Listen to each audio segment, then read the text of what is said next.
Hello. Hello. Oh. All right. Paige is playing eighth hour today, so.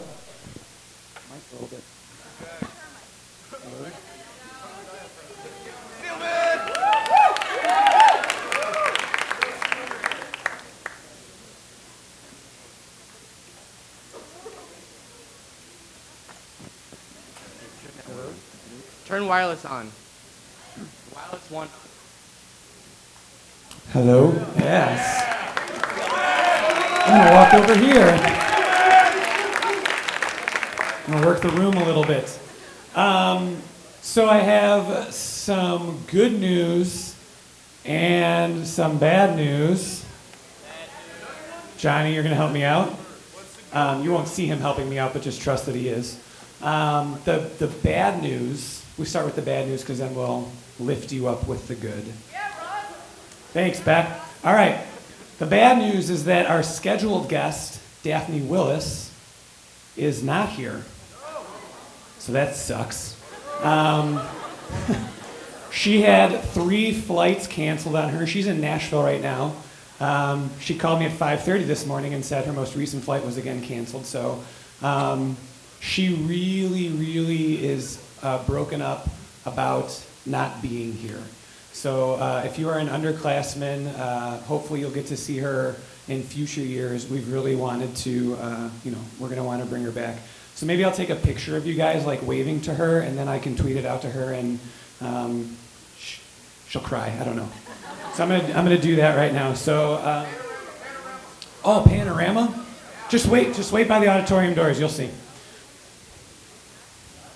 I was talking to Johnny there. He's helping me out, remember? All right, here's the panorama. Here we go. Wave. Look happy. It's telling me to slow down. I'm panning too fast.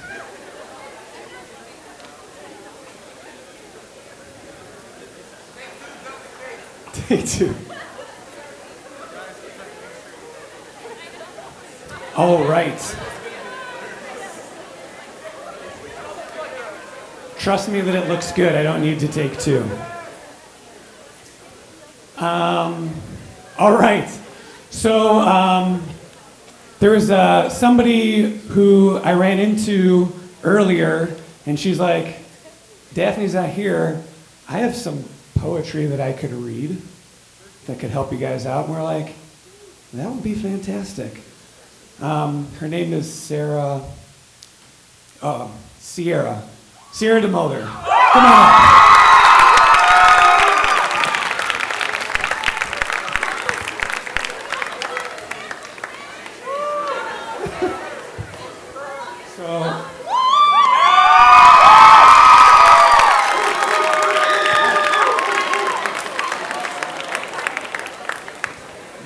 So this is the only mic that's working. Oh, that's right. Okay.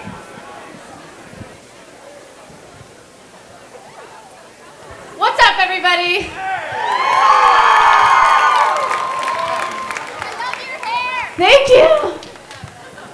Oh my God, my friend is FaceTiming me from Hawaii right now. You guys want to see it? I'm not lying. Come on, connect. Don't FaceTime in school. I get to do this. Hey, I'm on stage right now in front of like 500 people. I'll call you later. Hey, how's it going, everybody? I love you. Okay. So, I just got here. I was on a flight this morning at 6 a.m. and I wasn't supposed to see you guys until tomorrow. So this is going to be great, right? Yeah? You guys having a good Writers Week so far? All right, we're going to get this started. Huh? Oh, so happy that you guys are happy. All right. All right. Dear you, whoever you are, however you got here, this is exactly where you are supposed to be. This moment has waited its whole life for you. This moment is your lover and you are a soldier. Come home, baby. It's over. You don't need to suffer anymore. This moment is your surprise party. You are both hiding in the dark and walking through the door. This moment is a hallelujah. This moment is your permission slip to finally open that love letter you've been hiding from yourself. The one you wrote when you were little, when you still danced like a sparkler at dusk. You remember the moment you realized they were watching, when you became ashamed of how much light you were holding, when you first learned how to unlove yourself. Dear you, the word today means amen in every language. Today, we made it. Today, I'm gonna love you. Today, I'm gonna love myself. Today, the box cutter will rust in the garbage. The noose will forget how to hold you. Today, dear you, and I have always meant you. Nothing would be the same if you did not exist. You, who were once as small as a bouquet, who slept in the laps of strangers, nothing would be the same if you did not exist. You, whose voice is someone's favorite voice, someone's favorite face to wake up to, nothing would be the same if you did not exist. You, the teachers, the starter's guns, the lanterns in the night who offers not a way home but the courage to travel farther into the dark.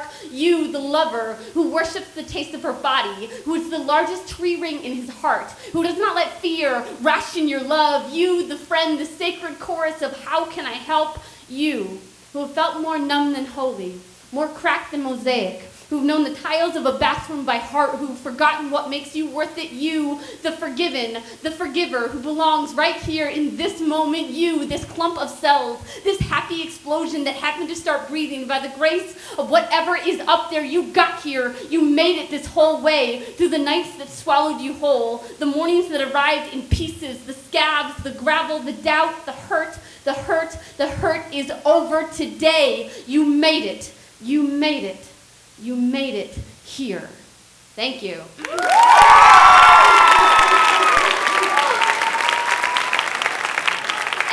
Hey, Sierra made it to Fremd today. All right, so tomorrow I'm going to be back here with books. So you all know that I have 2 books published. I published 2 more this year, so I have 2 brand new books, but I don't have them with me today because I came directly from the airport. However, I'm going to read a couple poems from them, and if you want one, you can come talk to me later. So I'm going to read some page poems out of my first book. Does that sound cool? Yeah. We finally decided to leave each other, to throw in the towel, as they say, which makes me think of our love as some red-faced boxer, lips ballooning, eyes disappearing inside themselves, or as a laboring woman, belly round, heeing and hawing, our love trying to push out new life, and us, 2 scared nurses, dabbing away the sweat on her brow or cleaning the blood from his busted lip. Our love, not pregnant nor a good left hook, but it did put up one hell of a fight. We chose to forfeit, to finish it. Our love, like some shitty novel or board game that just goes on and on forever. Just end it. Or maybe it's an animal struck down by a car. I've heard deer make the most human of noises as they die. Just end it. The night we did, we slept the kind of touchless sleep that only follows a funeral.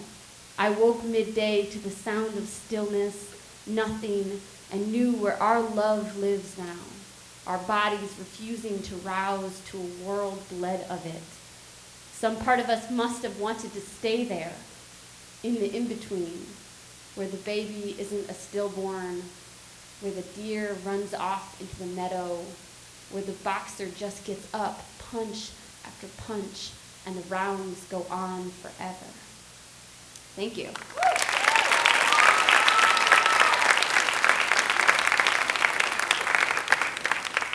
So I was in, a year ago exactly, I was in Germany, performing poetry in Germany and Austria.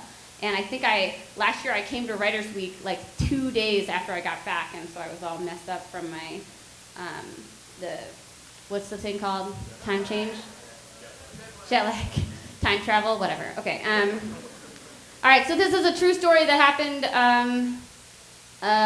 in Germany, and it's titled, "In the Train Station in Munich." The train is late, a woman says to me, except it is in German, so I just smile a confused smile. I'm sorry, I only speak English. Her face round as a pastry and dark as molasses, or something that isn't edible but still illustrates how she differs from me without making her consumable. It's cold here in Munich today, she says, and she wouldn't normally take the train, but she doesn't feel like walking. Originally from Ghana, her accent wraps each word in a thick wool blanket, her English stuffy but warm. She tells me that her daughter jumped from the highest building in Las Vegas. No, not suicide, she said. She was tied to a rope and bounced right back up as if the earth rejected her. Language is the passing of water from hand to cupped hand, impossible not to spill. We lick the bounty from our wrist. But I would never come to America, she says. Your police, they are too aggressive. I imagine the boy, the child, playing with a toy gun, cowboys and Indians, the game every white child gets to play without being actually scalped or shot. I think of the unarmed dead, the families. To hear a mother howling is to believe all humans are animals and all animals are built to grieve. No, I do not want to come to your country. I tell everyone in my family in America, do not resist the police. Do not question. Do not reach for your wallet. It is the only place where your money is no good. Thank you.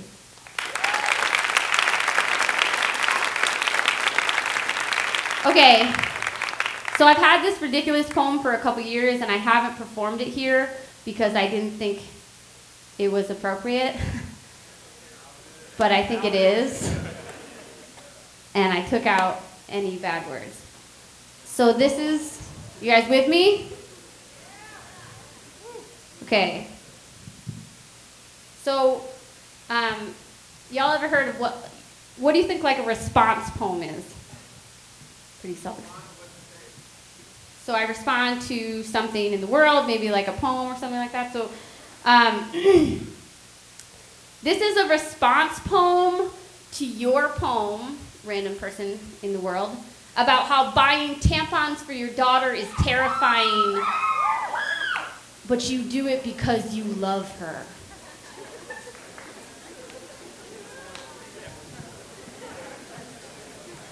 Tampons, tampons, tampons.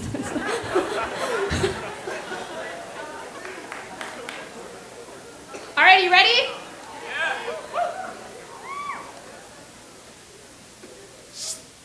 I get it. You're afraid of things with tails. You must have a fear of hamsters or tiny baby kittens. Perhaps you have a severe cotton allergy, in which case you are most likely always naked and cannot go outside to realize that half of the population, including your mother, are being attacked monthly by this terrifying Satan sponge. Guess what? You were right all along. Vaginas are not actually an organ that are strong and enduring and can give birth to a gaggle of adorable babies. No! Vaginas are actually dragons. Scaly, fire-breathing vaginazillas that feed off of tampons and boy parts and lesbians. Thank goodness you're here to warn us, young white poet man. Thank goodness you're here to write a poem about something radical and progressive and liberating for all fathers out there to finally be able to express their fear and confusion of the tampon aisle. I agree. Way too many bright, threatening colors. I know. You might already understand the lady part's basic evolutionary functions, i.e. peeing, bleeding, and Tim Allen impressions. However, there is so much more danger, my friend. For example, cramps are actually caused by tiny ovary gnomes strangling your fallopian tubes. Bears aren't attracted to menstrual blood. Menstrual blood is attracted to bears. The only way to protect your daughter is to lock her in a closet for 5 days like a bleeding Harry Potter. Lord knows there's nothing more terrifying than periods, than natural bodily functions. It's hard enough that everything on this godforsaken planet teaches women to hate themselves, to feel ashamed before feeling beautiful, and you're disgusted by the one thing your daughter's body does that yours doesn't. I know. Tampons do look like tiny bullets, just more ammo for the vaginazilla. I know. They expand in water, not unlike an infection or a tiny deadly jellyfish. I know it's hard to understand how they don't just fall out or get lost in the dark, terrifying cavern, but your daughter is bleeding to death. You must go, young white poet man, go where many other men have been before and survived, because it's just tampons, you dramatic little child. Thank you.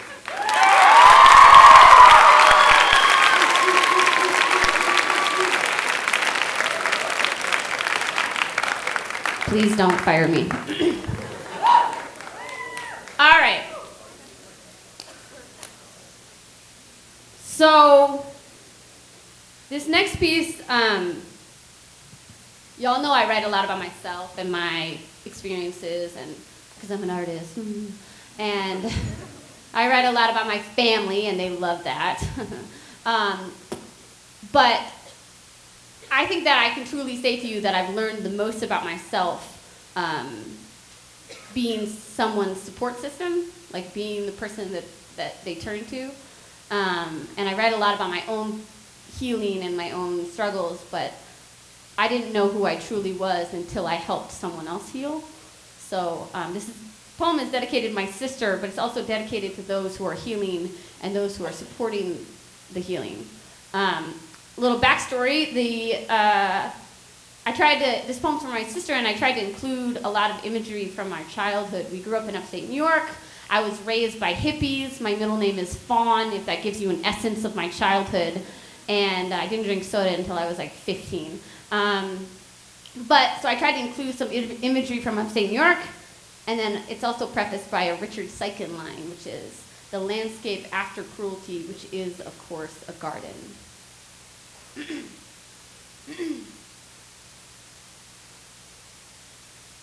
Blackberry briar, hunter's daughter, ocean-eyed mermaid. When my sister needs to talk, I extend my arms towards her like a child asking to be held.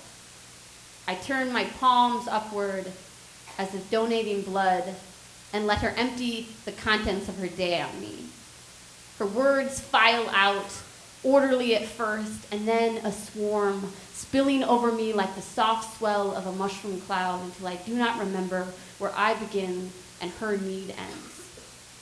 Once I held a newborn baby in my arms. 3 weeks old, naked as truth comes, she felt so small. Her heartbeat a moth I trapped between my palms. This is what it's like to love the healing. If my sister's eating disorder were a person, it would be a teenager by now. I imagine it, doorknobs for knees, long, graceful fingers like the legs of ballerinas, the beaks of cranes. It would have a favorite book, a locker combination, a best friend, her. I tell her I won't let her live in my house if she lets it sleep over. I tell her I can't see it, but I know it's there. I tell her nothing, and just let the cloud of her day rise like dough, milkweed woman, catacomb breast. This is how to love the healing. To be not the sound, but the receptacle. To be not the therapist, but the stout actor. To be not the paint, not the blank canvas, but to be the bed the artist crawls back to. Tonight, I rub my sister's shoulders. My thumbs mistake her back for the staircase in our childhood home. She tells me that she is scared, that the waves are rising and the ship is begging to become driftwood. The hounds are howling tonight and the moon is so full it could burst. She tells me that she has been symptom-free for 3 weeks. 3 weeks, it feels so small. A newborn, a heartbeat, a fluttering of smothered wings. But sister, this is what it's like to heal. To get up again and again after the waves come, to retrain the hounds of your body. Dragonfly, child of stone and moss, you are dancing this dance you know by heart. You are crawling out from under yourself. Spring drinker, sap collector, you are drawing a map to forgiveness. Where you live, where you already are, you just don't know it yet. Perfect isn't where we're from, and we wouldn't like it there anyway. Big sister, little dipper, who taught me how to sing the way light streams through a window, how to live boldly and without shame. Sister, when we were little, I didn't know what it was like to face the dark, twisting woods behind our house alone. When I think of what courage is, Sweet sapling, falcon of a woman, I see your hand reaching back for me, leading me into the forest, into the unknown, the seam of your shoulder, the horizon of your voice, saying, look, I've got you, I'm here. Blackberry briar, hunter's daughter, you were born to walk through this. You were made to travel that long journey into yourself. Now look into the distance. I'm there if you need me. Arms out, ready to listen, ready to sing. Sweet sister, I've got you. I'm here. Thank you.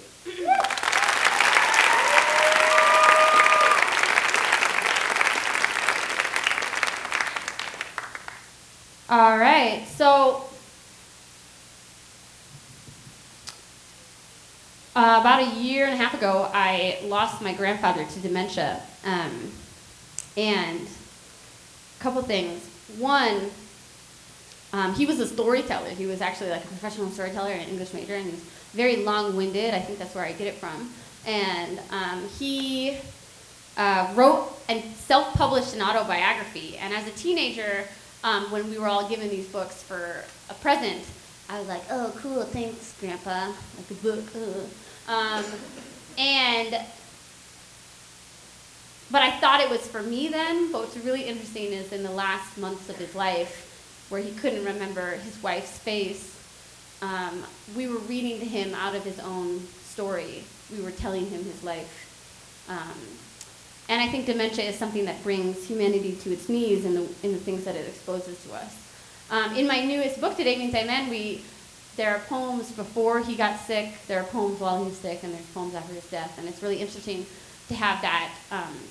It's like he dies again in my book. And I don't mean that in a bad way. I think it's really interesting that art and writing acts as like a time capsule in that way. So this poem is for my grandfather. This is your wife, Barbara. This is your son, Scott. This is you in your Navy uniform waiting for that train to come. You always told me that you only chose the Navy because the uniform matched the color of your eyes, remember? My grandfather coughs. I hand him a water bottle. Over the past hour, we've been alternating between a photo album and me reading aloud to him from his 400-page self-published autobiography. When he fumbles, I open the water bottle for him. Our hands touch, and his eyes look up at me, wet with recognition. On the first page of the photo album is a note from the nursing home staff. In big kindergarten-style letters, it reads, "You have a disease that affects your memory. We are here to help." Look, Grandpa, this is the house you grew up in, the farm. That's your sisters. You always told me that your sisters used to put on extra layers of clothing in the morning before milking the cows so the smell of manure wouldn't follow them to school. Do you remember your sisters? His words come out like shy children, slow and hesitant. He tells me he remembers but does not say more. I read somewhere that people with dementia might lie or pretend to understand to avoid embarrassment. I try not to think about this and turn the page. Look, Grandpa, this is you and Grandma playing guitar. You always told me that she played bad and you played worse. I remember when you taught me my first chord. It was a G chord. Remember? The bathtub is slowly draining. The photograph is developing in reverse. All those words floating about. His mouth an empty mason jar. The fireflies just out of reach. My grandfather picks up his autobiography, holds it up in the air as if handing it to God, and says the most words he has said to me all day. Did I actually write this? I don't remember. If dementia is the body's longest goodbye, then let these be the last memories it pries from your fingers. This is your wife, Barbara. You told me the summer you eloped, her skin was sunburned the color of a cherry. This is your son, Scott. He has your eyes, navy blue. This is the house you grew up in. This is you teaching. This is you playing guitar. This is your granddaughter. She wants to be a teacher like you. This is you. This is it. In the end, this is all that is left. The memories, the moments, the people who will love you to the body's unflattering end. How quickly time passes us by. Just yesterday, it seems, you were waiting for that train. It's here, Grandpa. It finally came. Thank you.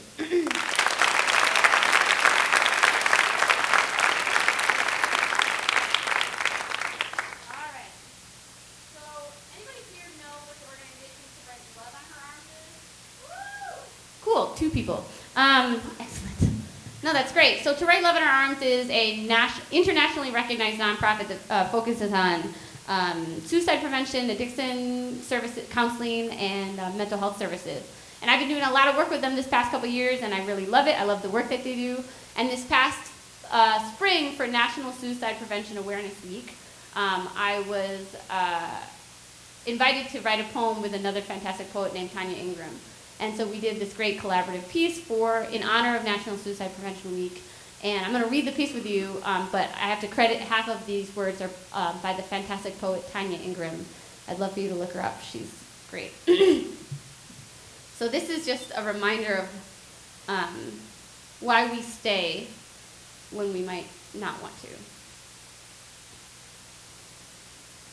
When sadness curls itself at the foot of your bed, when grief finds home in the basement of your chest, when your heart's garden swears it cannot grow here, when the day feels too heavy, when the balcony is a thieving distraction, when the drawers in the kitchen siren to you, when the night is as heavy as an anchor and you cling to your own shore, remember, you are the ocean, a single drop in a child's hand that could hold up a ship. When you make a mistake, when you misstep or misspeak, when you find yourself underneath the stains of your human, because you are human, when the heavy of it all calls to you like a wailing animal, remember, there is nothing wrong with you. There is everything significant about you, from your shoulders to your shins, from the galaxies in your irises to the orchestra in your throat, when the friends seem too few, when the phone doesn't ring, when it does, but you are too afraid to answer, too afraid that you are too quiet or take up too much space. Remember, your name does not begin or end in silence. Your story is not over. There are still chapters in this book. There's still time to fall in love, to fall out, to shatter and mend, to forgive and be forgiven. Keep reading. Crown your failures. Scream, I am worthy, until the stars collapse upon your brilliance. Know that if depression is the verse, then hope is the chorus. Allow yourself to exist in this melody, even when the instrument of your body is tired of playing. Remember, self-love is not selfish. It is the mantra of someone who recognizes where they have been and where they need to go. Find your love in the lake. See how it ripples, how it continues. It is the earth's way of saying, you are important, you are endless, be good to you. Tell yourself, I deserve the keep. I deserve to love and be loved. I deserve the whole show, the encore, the darkness that falls like a curtain, and the morning that will always follow. We will be the voice that sings behind you. The life jackets and the lighthouses, the receiving end of a phone call. No, you are not broken. No, you are not alone. We will run forward to greet you, and together we will dance like wildfire, because there is reason to celebrate. We will finally be. I will see you tomorrow. I will see you tomorrow. We'll see you tomorrow. Thank you. And give it up for Tanya Ingram on that one. What time does this period end? 12? What if I just moved to Fremd and slept on that couch? I don't really think that's adulthood, guys. I think that's going to be a great shot, but there's the photographer. Hi, Ferret, you want to wave? Behind the camera? No? Can't hear me back there? Just kidding. I was going to make a joke about it, but I can't if you guys don't know what I'm talking about. Great. Good job, Sierra. Okay, so in my brand new book, I have a poem dedicated to my niece that I would love to share with you. My niece is now, she just turned 9. She's 8 in this poem. She's like a straight up badass. My niece, my sister was like, this is not a long time ago, this is 6 months ago. My sister, her mother said, Livia, that's her name, Olivia without the O. Livia, if there's one thing you want the world to know about you, what would it be? And my niece goes, I want them to know that I want to live in the jungle and run with the panthers. Yeah, okay, Liv, all right, great. All right, so this is for my niece, Livia, age 8. And it's after a poet named Amy Gersler. It is 90 degrees in Los Angeles this morning, and I'm drinking hot mint tea. So much, in fact, I have probably peed at least 6 times in the past 2 hours. My voice is sore and not ready to face the day. My throat is a field, a cavern up which 100 words crawl. Sometimes it acts more like a water slide. Thoughts running to the top only to slip back down on their bellies. Livia, I realized this morning that one day soon you will be old enough to read my poetry. A terrifying thought for your parents, no doubt. But no more alarming than the fact that soon your child body will swell and stretch like an unfamiliar dress, a building uncollapsing. Soon you will realize that everyone in the world is afraid of looking stupid, and therefore you too will become afraid of looking stupid. I want you to know that it wasn't always like this. Once you entered the bathroom while I was brushing my teeth. Mid-conversation, you pulled down your pants and proceeded to sit on the toilet, your tiny feet barely brushing the tile floor. No pause, no embarrassment, quite literally business as usual. You made tiny, soft grunting noises as your body did what every body does. I know that when you're old enough to read my poetry and you find this poem, the one about the sounds you made while shitting, you will probably be embarrassed. Maybe even hate me a little, I'm sorry. Perhaps it's the quirky aunt in me. Maybe it's the poet who finds something thrilling about unapologetic sounds, the dashing glory of childhood that curdles at the arrival of shame. How in that moment you reminded me of my own animal, my heirloom fear of being wild. How you, plank-legged fairy, princess of the wolves, taught me how to screech like an owl or its witch, Livia. I'm warming my voice today, and I feel like I'm lacing up my armor. I feel as though I'm off to fight the dragons, or better yet, befriend them. I'm trying to teach poetry in school districts that only know how to starve. I'm trying to still my students who don't know how to spell, how to write their names in anything but blood. I'm trying to learn how to give and foster forgiveness in a body that wants none of it. When you are finally old enough to read my poetry, I think we will have a lot of catching up to do. I've enjoyed relearning you as you age. Every year unwraps a new layer. Every poem is a different thread of me. Soon you can read each crude, screechy, slimy, heart-wrecked line, my sweet firecracker, my toothy walnut. Your mother has already given you your bookish vocabulary, which includes words like feeble, specific, and intergalactic, abnormally large for the average 8-year-old. Livia, your words are your weapons. Your voice is the strength that takes to wield them. Better yet, let's free ourselves of violence. As you only have ever been a valiant champion of tenderness, Livia, your words are lightning bugs. Your voice is the darkness that allows them to glow. Please know that every sound you have ever made and will ever make will only always lead to grace. So until then, until we can swap poems and cartons of ice creams, I leave you this note. I'm thinking of you on this scalding day as I drink my tea. I'm imagining your skinny legs and your simmering laugh and your bursting eyes and the way you climb so confidently into my lap to snuggle with your aunt, even though you are getting so big and so wise, and so soon you will be able to read all of this. Thanks.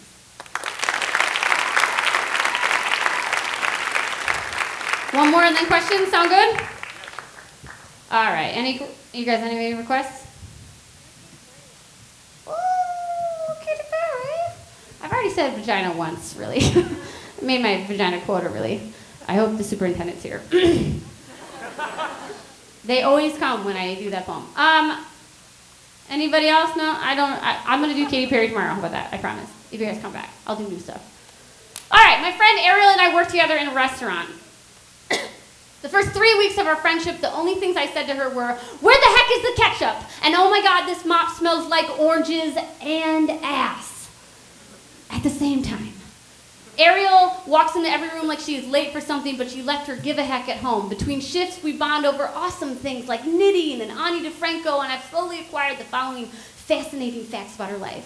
She rides a motorcycle. She can make herself burp on command, which she does musically, and she once owned a pet bunny named Nell, spelled with a silent G, that she used to carry around in her sweater when she went out to the bar every night. Live animal. This, I learned, was before the rehab. Ariel tells me she's not the type of person who needed rehab, but says she knows herself more because of it. I believe her. There is something about people who have seen their own wild darkness, who have had sadness cast itself like iron before them, the ones who mistook that empty hallway of depression for a mirror. Ariel has 6 fat scars like the rungs of a ladder up her forearm. I have never asked her about them, and I don't want to. I already know everything she has to say. I, too, have seen what spills from this body. I, too, have listened to the dull lullaby of the bathtub drain, fantasized about the times it would take to end it. I've thought about ending it, getting off this carousel. Depression is a black sheep, and we all have one, but some of us still talk to it. Some of us haven't disowned it yet. Looking back, I'm thankful this body is an obedient machine. It will keep doing what it's doing until it's told not to. Looking back, I'm surprised at how few scars I have, how I actually survived myself. My favorite thing about Ariel is her tattoos. They're awful. Ariel has a tattoo of a mermaid above each of her breasts. They look like they were drawn by my 5-year-old niece on sleeping pills. Depending on what shirt she wears or what day it is, they look more like pickles than sea creatures. And I tell her I love her tattoos. And I do. I love that they're messed up. I love that she's messed up. I love that she was messed up and got her shit together. These days, I don't own a box cutter. These days, I don't grind my teeth while I'm sleeping. And this was never meant to be a poem. This is only meant to be a reminder that you and I are never truly alone in all this. Whatever you felt last night, whatever needle was stitching its initials into your heart was felt by 100 other hearts. Whatever growls in the darkest corner of your memory is a beast that others have fed. You are not the only person who feels ugly tonight. You are not the only person who can't seem to find the right words until the conversation is over, who doesn't know what they're doing on this carousel, who cries for no reason, or never cries, or only cries when you feel like your life is finally standing still, and you don't know what to do when nothing is going wrong. When I told Ariel I wrote a poem about her, she called me an asshole and asked if I would read it to her while wearing a beret. I accidentally mopped her coat, which now smells like oranges and ass. It's not about always being happy. That's unhealthy. But you are only truly alone if you ignore all the other people who are exactly like you. Thank you so much.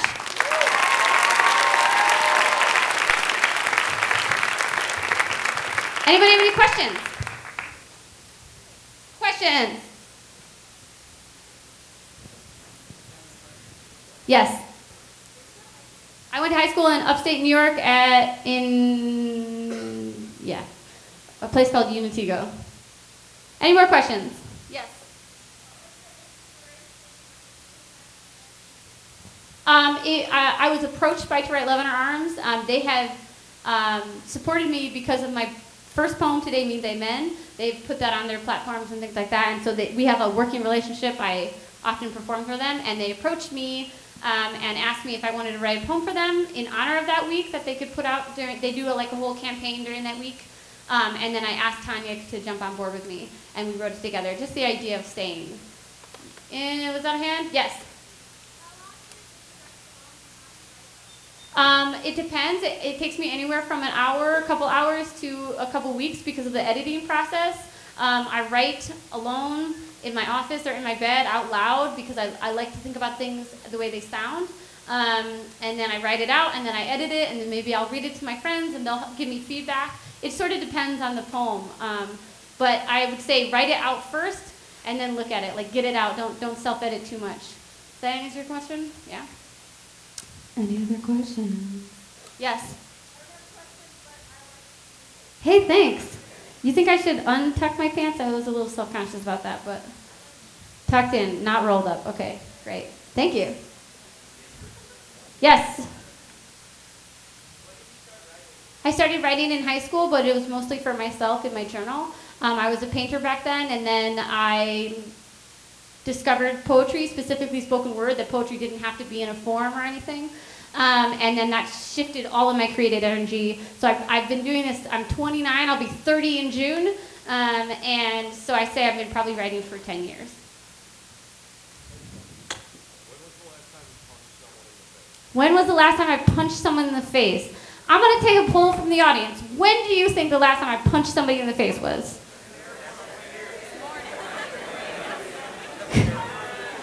I have never punched anyone in the face. I'm glad that you think I have, though. That's kind of the energy I want to put out in the world. A couple more questions. Yeah, no, that's a bag. Anybody else? Questions? Yes? How long does it take me to memorize? At this point, I'm really good at memorization because I kind of memorize while I write. It probably takes me a couple days, a day or two. Yeah, I'm just really comfortable. But I can take one more question, but I also want to talk about. You got a question back there?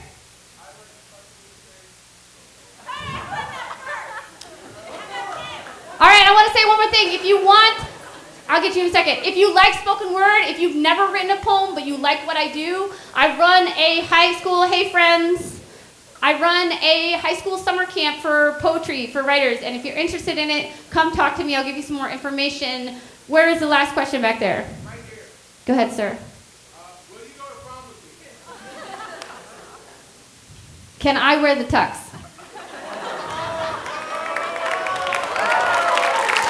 Thank you, everybody.